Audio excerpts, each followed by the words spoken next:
Você já se viu diante de um problema muito maior do que as suas capacidades? Já se viu diante de uma situação aparentemente sem solução? Abra sua Bíblia em Hebreus 11, a partir do verso 23, e fique comigo nos próximos minutos.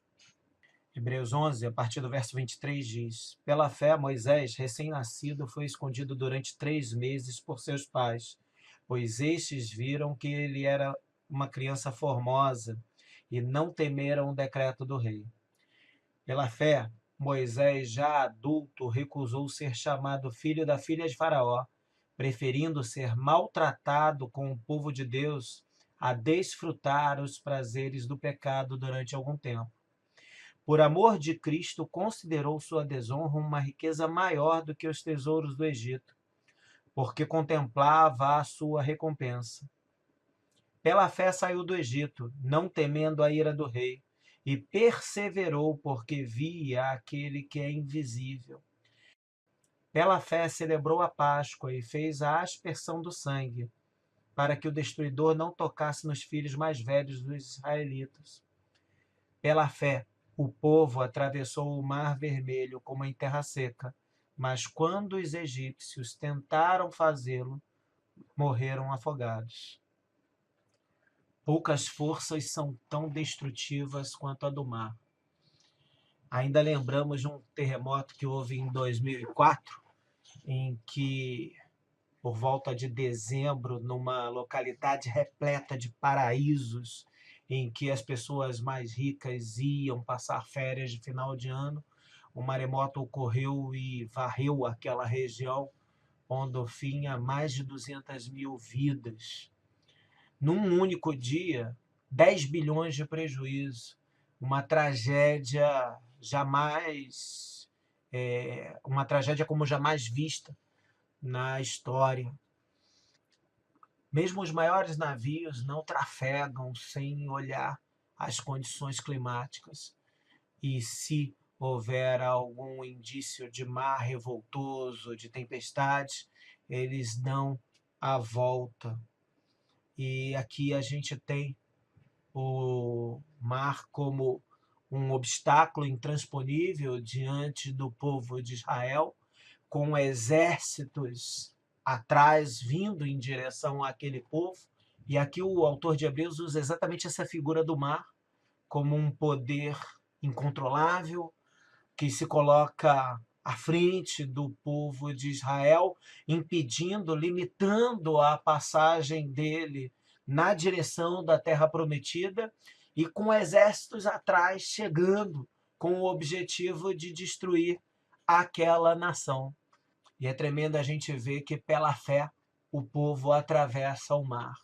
Pela fé aquela situação adversa foi superada. Pela fé aquela limitação foi vencida. Pela fé uma página foi virada. E o que nós podemos trazer de aplicação para as nossas vidas com base nesse momento na vida do povo de Israel? Mais uma vez eu destaco 3 verdades com base nesse texto. A primeira delas leva em consideração a história de Moisés. Para que crises sejam vencidas, a gente tem que fazer mais, a gente tem que ir além, a gente tem que exceder as expectativas da sociedade, daquele que nos cerca. Vamos voltar ao verso 23, olha só o que o texto fala. Pela fé, Moisés, recém-nascido, foi escondido durante 3 meses por seus pais, pois viram que ele não era uma criança comum e não temeram o decreto do rei. Para pensar comigo. Moisés nasce num momento que eu acho que é um dos piores momentos para se nascer. Havia uma ordem de Faraó. A ordem de Faraó foi direcionada inicialmente para as parteiras, e a ordem foi no sentido de que estas, toda vez que um menino nascesse, elas matassem o menino, e caso o bebê nascesse menina, elas o preservariam com vida. E diz o texto bíblico que o temor das parteiras preservou a vida daquelas crianças, e aquelas parteiras não tiveram coragem de cometer tamanho absurdo, mas a decisão de Faraó de perseguir aquele povo continuava. E qual é a segunda ordem? A segunda ordem é um decreto de que todo filho nascido homem deveria ser lançado no rio. É que eu queria que você refletisse comigo. Você está numa casa com um bebê de 3 meses de idade, e bebês choram, bebês fazem barulho, e os vizinhos não podiam ouvir o bebê chorando. E se soldados estivessem passando naquele momento, aquela criança seria retirada da mão de seus pais e seria morta pela, pelo próprio exército egípcio. Mas o que os pais de Moisés fazem num momento em que a regra, em que a expectativa era desistir da vida e render-se a uma ordem totalmente absurda. Eles escondem a criança por 3 meses e fazem talvez o segundo projeto de arca da Bíblia. A primeira arca foi a Arca de Noé, com o objetivo de preservar a vida de toda uma geração. E agora a gente tem uma pequena arca, um cestinho, que na verdade não fora feito para que a mãe de Moisés não visse a tragédia de seu filho. Aquele cestinho foi feito para não afundar. Ela teve a preocupação de colocar a criança de forma segura, de betumar todo o cestinho, colocou o cestinho no rio e sua filha, irmã de Moisés, Miriam, acompanha o cestinho durante todo o trajeto, até que, chegando na mão da filha de Faraó, ela ainda se coloca à disposição e pergunta se a filha de Faraó não queria que ela indicasse alguém para cuidar daquela criança. E aí Moisés passa a ser cuidado por sua mãe e ainda recebe salário por isso. Perceba que eles foram muito além das expectativas, eles foram muito além da média. E quando eu penso nisso e olho para a nossa sociedade, eu queria perguntar para você o que a nossa sociedade espera de nós. E eu arrisco algumas respostas. A nossa sociedade espera de nós conformismo, espera de nós que a gente se amolde a padrões pré-estabelecidos. Eu penso que essa sociedade ela espera de nós um pessimismo, uma sensação de que nada vai mudar, porque é isso que esse sistema tenta trazer para nós a todo momento. Desesperança e muito mais do que isso, uma vida sem Deus. E quando eu digo uma vida sem Deus, eu digo isso com muita clareza e com muita tranquilidade, porque mesmo em meios religiosos, o que os nossos dias tentam trazer para nós como conceito, como perspectiva, como estilo de vida e atitude, é que nós vivamos como se Deus não existisse. Que nós tomemos as nossas decisões sem levar em consideração questões que deveriam ser consideradas absolutas, como certo, errado, moral, Deus. Que nós usemos da nossa liberdade para viver como nós queremos, de acordo com os nossos pressupostos. E, em contrapartida, nós temos uma revelação bíblica que diz que a vontade de Deus não é apenas boa, perfeita e agradável, mas traz vida e vida em abundância. O mar é superado por aqueles que excedem as expectativas. O mar é superado por aqueles que vão acima da média. O mar é superado por aqueles que dobram o joelho e intercedem um pouco mais.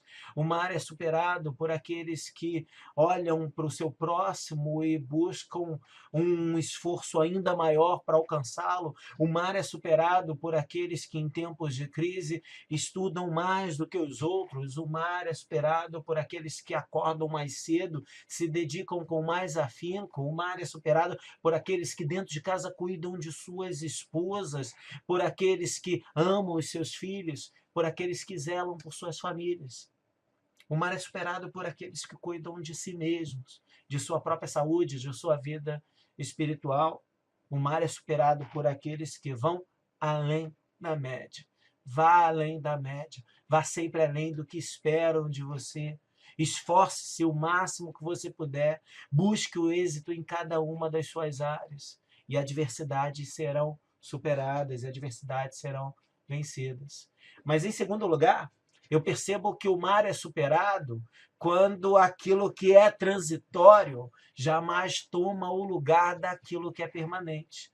Quando aquilo que é passageiro jamais toma o lugar daquilo que vem para ficar. Quando aquilo que é secundário jamais toma o lugar daquilo que é importante e essencial. E olha que os versos 24 a 27 nos trazem. Pela fé, Moisés, já adulto, recusou ser chamado filho da filha de Faraó, preferindo ser maltratado com o povo de Deus a desfrutar dos prazeres do pecado durante algum tempo.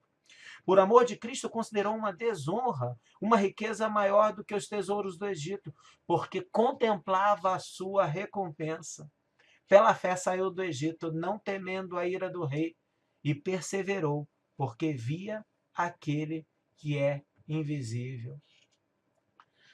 Perceba que Moisés é retratado como exemplo de fé, porque pela fé ele recusou os prazeres temporários de uma vida repleta de confortos, enquanto seu povo perecia na escravidão.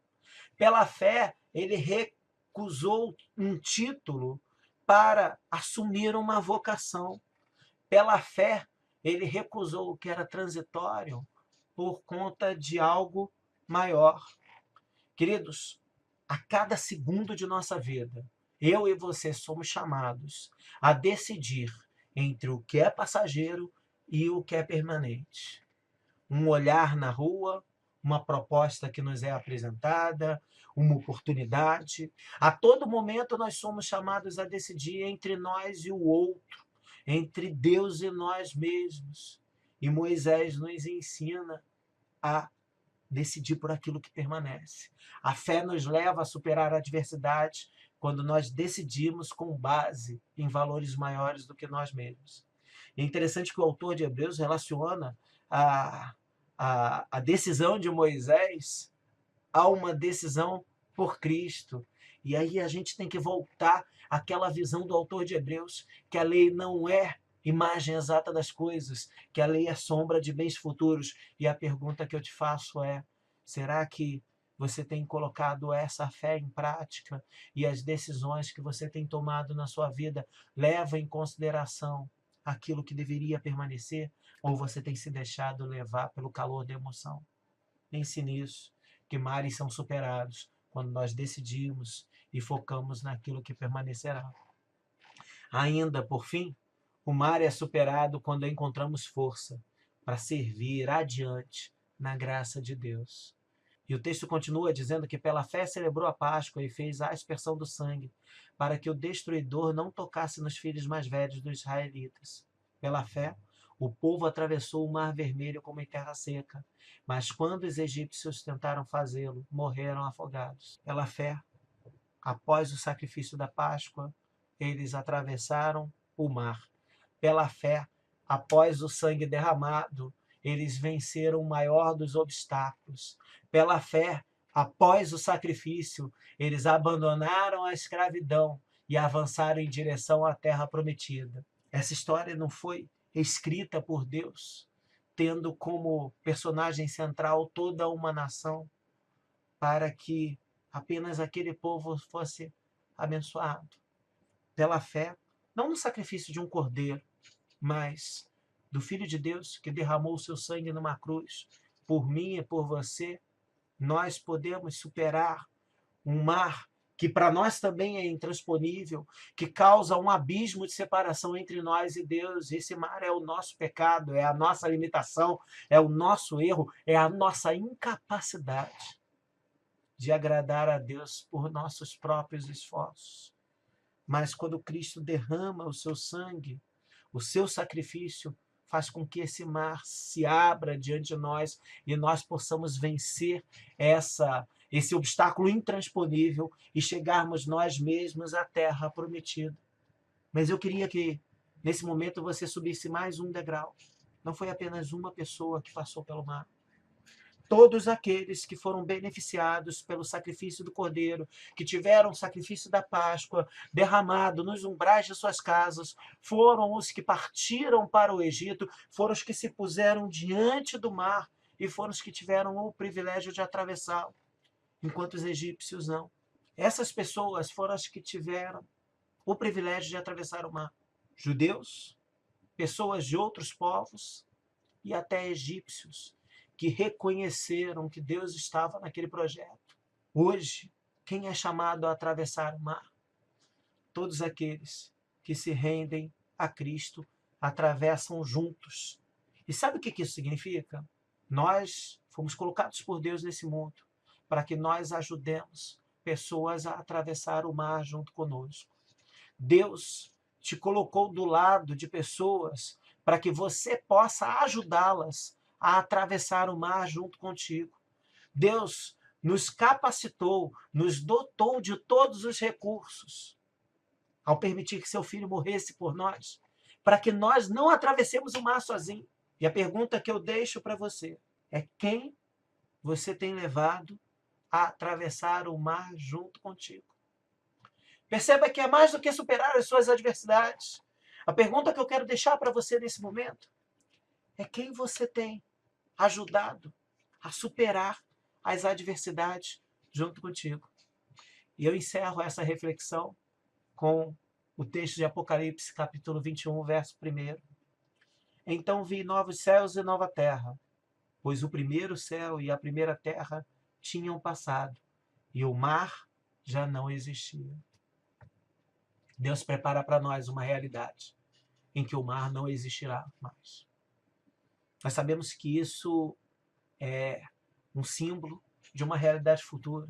Eu não estou dizendo que na eternidade não haverá mares, porque nem olhos viram, nem ouvidos ouviram aquilo que Deus preparou para nós. Mas eu estou dizendo que na eternidade não haverá separação. E isso é bíblico, porque Jesus será o sol da justiça, ele habitará com o seu povo, nós não conheceremos mais como por um espelho, nós conheceremos como seremos conhecidos. E o chamado de Deus para a nossa vida é para que a gente desfrute dessas realidades acompanhados. Que Deus possa te usar nessa semana para que você carregue junto com você pessoas para que elas tenham o privilégio de atravessar o mar junto com você para a honra e glória de Deus. Graça e paz. Que Deus te abençoe em nome de Jesus.